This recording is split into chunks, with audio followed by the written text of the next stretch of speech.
First of all, we have to see what is the definition of superstition. Superstition is the belief in supernatural causality, that one event causes another without any natural process linking the two events, such as astrology and religions, like omens, witchcraft, and prophecies, that contradict natural science. Superstitions are everywhere. From the chain messages that ask you to forward this to 10 people and something good will happen in the next 24 hours, to your uncle who thinks that his favorite sports team didn't win because he wasn't wearing his lucky hat, superstitious behavior may well be considered the hallmark of human nature.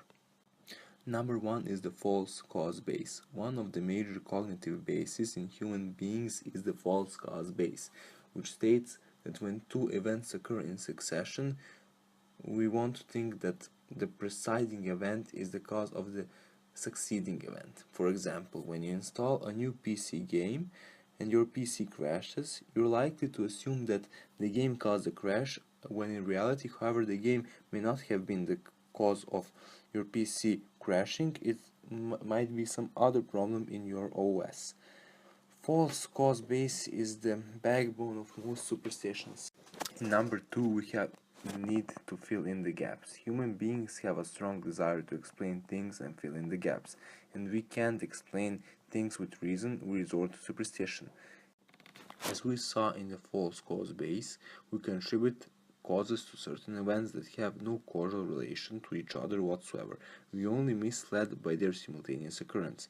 Even if two events don't occur simultaneously, we can still assume one to be the cause of another, thanks to our deep-stated need to fill in the gaps. So you're having a really bad day and you ask yourself a question, what have I done to deserve this? Then suddenly you remember that on your way to college this morning, you had ignored a beggar who then cursed you out of frustration. The next day, you make sure to drop some pennies into the beggar's bowl. You also plated the beggar, pray for you, and remove the curse. Confused, the beggar did as told. Number 3, we have the need for control. The need to explain things is strongly tied to the need for control.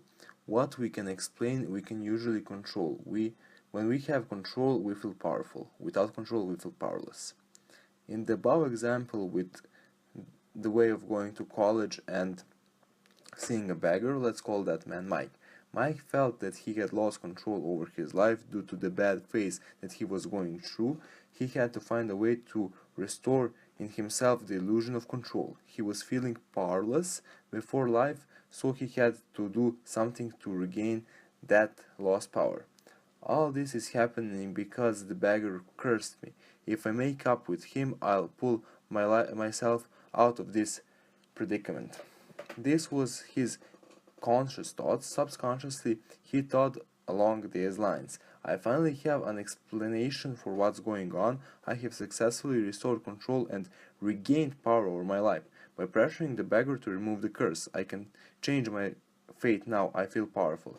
If you know black cats crossing your path, opening an umbrella indoors, or walking under a ladder brings you bad luck, you can always avoid those things and prevent bad luck. Now you successfully fooled yourself into thinking that you have complete control over your luck. And last but not least, number 4, blaming external factors. The human mind can sometimes go to great lengths in order to protect the ego. We have several ego defense mechanisms that kick in whenever our ego is threatened.